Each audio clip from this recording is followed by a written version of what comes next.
मैं आपको बता दूं, अगर आप सच्चे लवर हो और आप मानते हो कि असली प्यार की निशानी ताजमहल है, तो आज अपनी लिस्ट में नया नाम मेंशन कर लो, वो है मांझी द माउंटेन मैन। तो गाइस, इस वक्त मैं जिस जगह पे खड़ा हूँ ये वही पहाड़ है जहाँ पे दशरथ मांझी ने 22 साल अपनी जिंदगी के गुजारे और इन दोनों पहाड़ों के बीच में एक रास्ता बनाया। जहाँ पे अभी आप सड़कें देख रहे हो बीच में, वो सड़क यहाँ पहले नहीं थी, ये एक पूरा समतल पहाड़ था। इसको काट के दशरथ मांझी ने इस जगह पे एक रास्ता बनाया जिससे यहाँ के लोगों को काफी सुविधा मिलने लगी। तो आप सोच सकते हो इस जगह कैसी होगी, और इस जगह के बारे में हम और डिटेल में जानेंगे। जैसे कि आपको पता है, मैंने यहाँ पे गया डिस्ट्रिक्ट में भी हूँ, बिहार के गया डिस्ट्रिक्ट में, और यहाँ पे मेरा गाइड है दुष्यंत, ये पेशे से शिक्षक भी हैं। हेलो दुष्यंत, कैसे हैं आप? तो दुष्यंत अभी हमें इस जगह के बारे में बताएंगे और गया डिस्ट्रिक्ट का पूरा जो है रोड मैप आपको इस वीडियो में देखने को मिलेगा।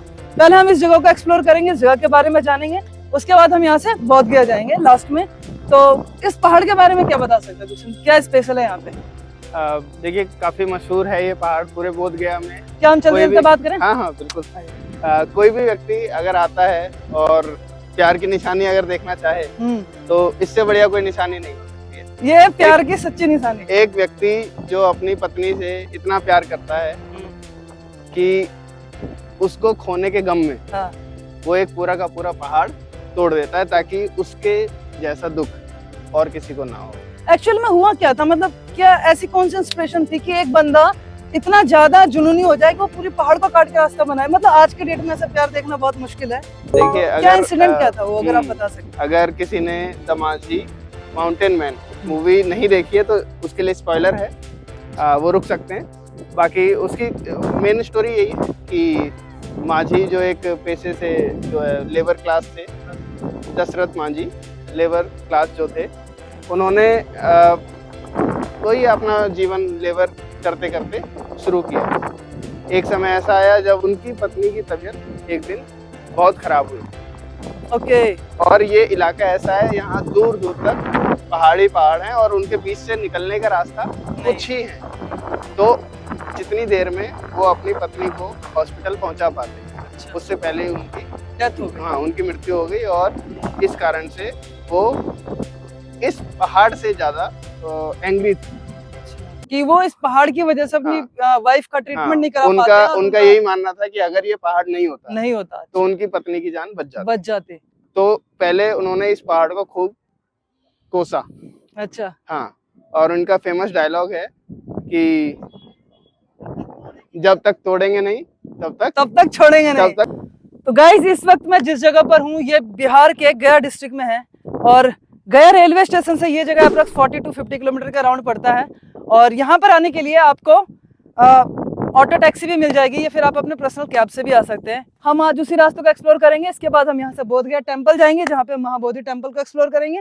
तो आज के डे की हमारी जर्नी कुछ ऐसी रहेगी, और उसके बाद हम एंड अप करेंगे, रात में हम स्टे करेंगे राजगीर में, और नेक्स्ट डे हम राजगीर का सनग्लास ब्रिज और राजगीर का जो फॉरेस्ट वाइल्ड लाइफ सेंचुरी, हम उस एरिया को डिस्कवर करेंगे। तो आपको इस बिहार की सीरीज में बहुत मजा आने वाला है, जिसमें हम आने वाले दिनों में आपको बिहार के इस जगह के बारे में सारी डिटेल देंगे। यहाँ पे कहाँ आना है, रूम स्टेज कितने के मिलेंगे, और क्या प्राइस रेंज रहता है यहाँ पे विजिट करने का।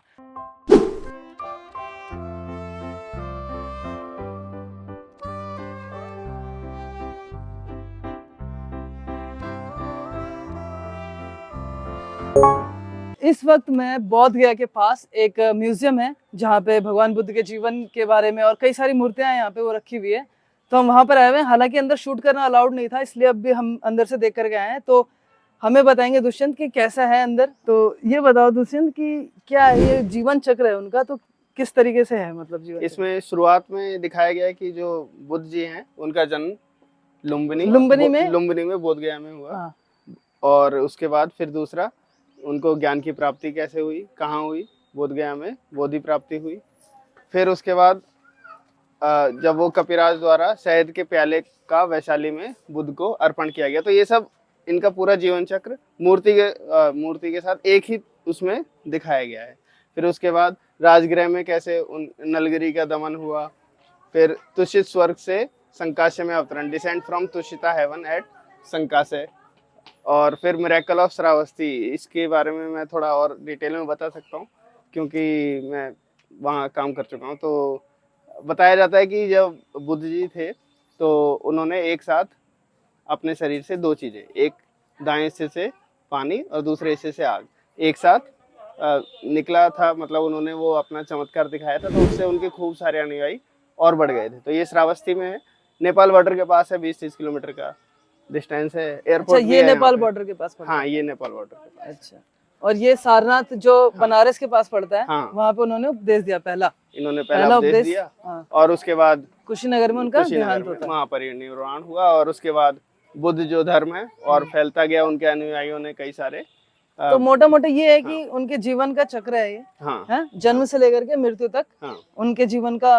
कैसे सर्कल रहा है उसके बारे में यहाँ पे बताया। इसी म्यूजियम के बाहर जब हम आते हैं तो वहाँ पे हमें बहुत सारे आर्ट जो है वो दिखाए गए हैं। अब ये हम सेकंड है यहाँ पे, जहाँ पे सुजातगढ़ स्तूप है।